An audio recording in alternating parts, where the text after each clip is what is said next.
कहानी संसार रूपी समुद्र। एक व्यापारी जहाज में माल भरकर विदेश व्यापार के लिए चला। समुद्र में कुछ दूर जहाज चलने पर बड़े जोरों से तूफान आया। उसका जहाज कहीं का कहीं चला गया। जिस ओर जहाज गया उस ओर चुंबक का पत्थर का एक पर्वत था। जहाज में लोहे की कील तथा पटरियां लगी थी। उस पर चुंबक का आकर्षण पड़ने से जहाज पर्वत की ओर खिंचता चला गया।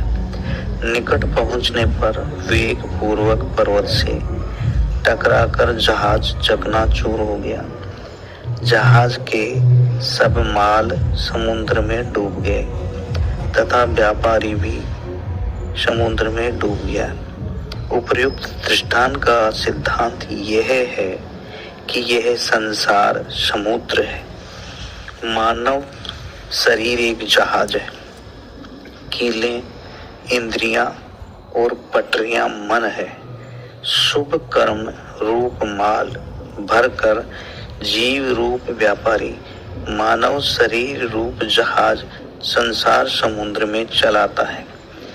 परंतु वासना रूपी तूफान से मानव तन रूप जहाज अनिश्चित पथ की ओर बह चलता है और शब्द स्पर्श रूप रस तथा गंध इन 5 विषयों रूपी चुंबक पत्थर से आकर्षित होकर टकरा जाता है तथा चकनाचूर हो जाता है।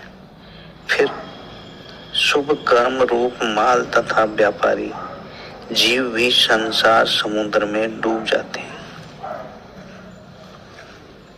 विषयों में के चक्कर में पड़कर अनादिकाल से अविनाशी जीव जन्म मरण के भ्रमण में पड़ा है।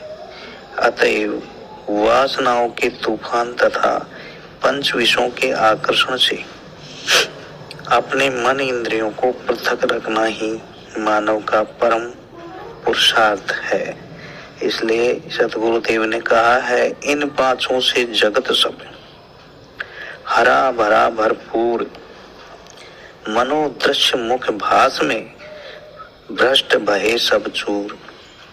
अर्थात शब्द स्पर्श रूप रस तथा गंध इन 5 विषयों से ही संसार हरा भरा परिपूर्ण है। पूर्व काल के विषय भोगों के संस्कार मन में टिके हैं। वे ही मनों में संस्कार दृश्य होकर जड़ विषयों में सुख प्रतीति कराते हैं।